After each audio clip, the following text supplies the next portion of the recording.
오늘 우리에게 주신 하나님의 말씀 열왕기하 23장 24절에서 30절입니다. 열왕기하 23장 24절에서 30절 말씀 한 목소리로 읽겠습니다. 요시야가 또 유다 땅과 예루살렘에 보이는 신접한 자와 점쟁이와 드라빔과 우상과 모든 가증한 것을 다 제거하였으니 이는 대제사장 hil기야가 여호와의 성전에서 발견한 책에 기록된 율법의 말씀을 이루려 함이라. 요시야와 같이 마음을 다하며 뜻을 다하며 힘을 다하여 모세의 모든 율법을 따라 여호와께로 돌이킨 왕은 요시야 전에도 없었고 후에도 그와 같은 자가 없었더라. 그러나 여호와께서 유다를 향하여 내리신 그 크게 타오르는 진노를 돌이키지 아니하셨으니 이는 므낫세가 여호와를 경노하게 한 그 모든 경노 때문이라. 여호와께서 이르시되 내가 이스라엘을 물리친 것 같이 유다도 내 앞에서 물리치며 내가 택한 이 성 예루살렘과 내 이름을 거기에 두리라 한 이 성전을 버리리라 하셨더라. 요시야의 남은 사적과 행한 모든 일은 유다 왕 역대 지략에 기록되지 아니하였느냐.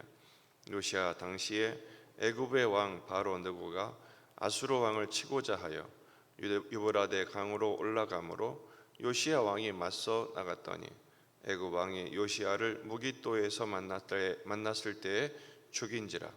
신복들이 그의 시체를 병거에 싣고 무깃도에서 예루살렘으로 돌아와 그의 무덤에 장사하니 백성들이 요시야의 아들 여호아하스를 데려다가 그에게 기름을 붓고 그의 아버지를 대신하여 왕으로 삼았더라. 아멘. 본문에 계시된 주님은 어떤 분이십니까? 자신의 연약함을 항상 인식하고 겸손하기를 원하십니다. 요시야의 개혁은 참으로 놀라웠습니다. 언약을 갱신하고 또 성전을 청결하죠. 성전을 수리하다 발견한 그 율법책을 온 백성들에게 들려 읽히고 언약을 갱신합니다. 또 성전을 청결하여 모든 우상을 척결합니다. 그리고 유월절을 제대로 지키죠. 그리고 오늘 24절은 나머지 개혁을 단행합니다. 신접한 자, 점쟁이, 우상과 가증한 것 다 제거합니다. 그 이유는 여호와의 성전에서 발견한 책에 기록된 율법의 말씀을 이루기 위해서였습니다. 말씀 중심의 신앙이었죠. 그래서 열왕기는 평가합니다.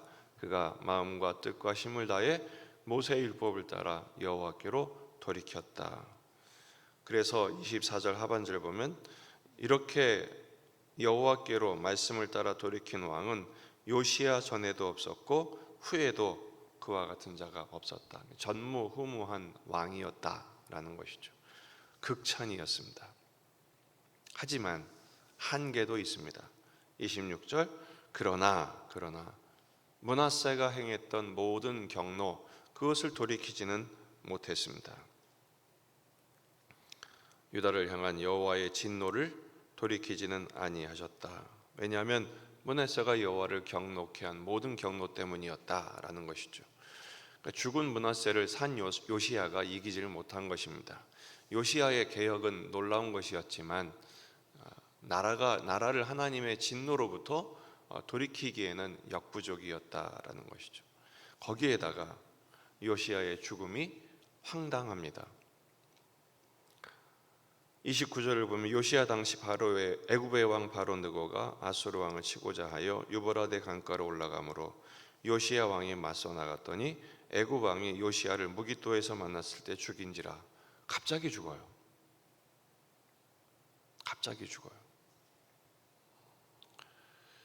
지금 이건 역사적인 그 배경을 좀 이해해야 합니다. 갈그미스 전투라는 게 있습니다. 굉장히 그 세계 역사적으로 한 분기점을 긋는 그런 사건인데, 당시에 강대국 아수르가 내전이 벌어져서 갑자기 쇠락하게 됩니다.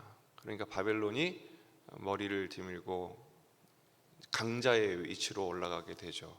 그러니까 그것을 견제하기 위해서 전통적인 강자였던 애굽이 전쟁을 하러 나갑니다. 이 강대국 간의 전쟁이었어요. 애굽과 아수르 그리고 바벨론, 거기에 요시야가 낀 겁니다. 갑자기 그 애굽을 막아보겠다고. 왜냐하면 아수르는 북왕국을 멸망시켰던 어쨌든 민족의 원수였고, 그리고 지속적으로 유다를 괴롭혔던 존재였거든요. 거기에 명분도 없고 실리도 찾을 수 없는 전쟁에 끼어들었다가 그냥 화살에 맞아 죽고 맙니다.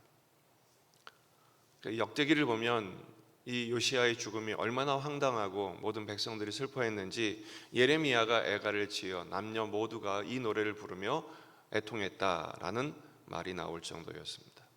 요시야의 죽음 정도가 아니라 유다의 소망도 사라진 것이죠. 결국은 얼마 안 가서 유다도 멸망하고 맙니다. 역대기의 주석을 보면 요시야의 죽음을 이렇게 해석하고 있습니다. 역대하 35장 21절, 느고가 요시야에게 사신을 보내어 이르되 유다 왕이여, 내가 그대와 무슨 관계가 있느냐? 내가 오늘 그대를 치려는 것이 아니요 나와 더불어 싸우는 족속을 치려는 것이라. 하나님이 나에게 명령하사 속히 하라 하셨은즉 하나님이 나와 함께 계시니 그대는 하나님을 거스리지 말라. 그대를 멸하실까 하노라. 이집트 왕이었던 바로도 명분이 있었던 것이, 이것은 하나님이 명령하신 것이다 라는 것입니다. 하나님이 내게 명령하셨고 내게 말씀하셨다. 그러므로 너는 이 엉뚱한 전쟁에 끼어들어서 괜히 손해보지 말고 물러가라, 이런 말이죠. 결국 이 말은 무엇입니까? 요시야가 그토록 하나님의 말씀에 몰두했고 하나님의 뜻대로 살았던 사람이 다른 사람의 입술을 통해서, 특별히 대적이었던 애굽 왕의 입술에서 나오는 하나님의 말씀은 인정하지 않았다는 것입니다. 인정하지 않았으니 듣지도 않았고 또 그 전쟁에서 떠나기가 싫었던 것입니다. 물론 요시야는 신앙적인 선택을 했다고 생각합니다. 아수르는 전통적인 이 이스라엘의 대적이었으니까요. 용납할 수가 없었던 것이죠. 하지만 신앙적인 선택 속에도 자기의라는 무시무시한 독소가 숨어 있다는 사실입니다. 무슨 독소입니까? 애굽왕 입술에 하나님의 말씀을 넣어주실 리가 없다는 생각인 것입니다. 요시야의 한계는 이것입니다. 나는 옳다. 나는 항상 옳다. 좀 더 심하게 말하면 나만 옳다. 왜냐하면 그동안 요시야는 옳았어요. 하나님 말씀대로 살았고 또 성전을 중심으로 살았고 말씀대로 살기 위해서 얼마나 노력을 했습니까? 그동안 참 잘해왔기 때문에 지금도 옳다라는 자기 오류의 한계에 빠진 것입니다. 사람은 그럴 수 없죠. 어제 옳았어도 오늘 틀릴 수 있는 게 사람이지 않습니까? 그래서 우리는 한결같이 엎드려야 합니다. 요시야가 바로 그 한계를 극복하지 못하고 황망한 죽음을 맞게 된 것입니다. 우리는 오직 은혜에 의존해야 하는 존재임을 잊지 마십시오. 언제나 오르는 사람은 없습니다. 오직 예수님만 오를 뿐입니다. 그래서 오늘도 우리는 십자가를 통과해야 합니다. 우리가 이 새벽에 나와서 이렇게 엎드린 이유가 무엇입니까? 다 평안하고 모든 게 잘 되고 모든 것이 안심이 되면 이렇게 나올 수가 없는 인생 아닙니까? 하나님이 강제로 깨우시고 못 자게 하시고 고민하게 하시고 눈물 나게 하시고 그래서 온 거 아닙니까? 이게 은혜입니다. 이게 은혜입니다. 아이고, 남들은 발 뻗고 잘 자는데 나는 잠도 못 자고 새벽에 꼭 이렇게 일어나야만 하고. 여러분, 그게 복이에요. 잘 먹고 잘 사는 게 복이 아닙니다. 그것은 오히려 하나님의 벌일 수 있습니다. 왜냐하면 하나님을 찾을 기회를 놓치기 때문이죠. 우리는 고단한 인생을 살아가고 답이 없는 삶을 오늘도 살아내야 하지만, 그렇기 때문에 이렇게 엎드리게 되고 하나님을 바라봄으로 인해서 오늘도 오늘에 합당한 은혜를 부으사 흔들림이 없이 좌로나 우로나 치우침이 없이 주님을 따라가는 제자가 되게 하신 것을 감사하게 되시기를 바랍니다. 마가복음 8장 34절, 무리와 제자들을 불러 이르시되 누구든지 나를 따라오려거든 자기를 부인하고, 자기 의를 내세우는 나 자신을 부정하라라는 것이죠. 십자가에 자신을 못 박아라라는 것입니다.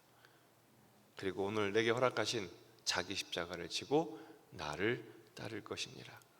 여러분, 예수님의 제자들의 인생은 십자가의 길을 걸어가는 것입니다. 그것이 사명이고 그것이 축복입니다.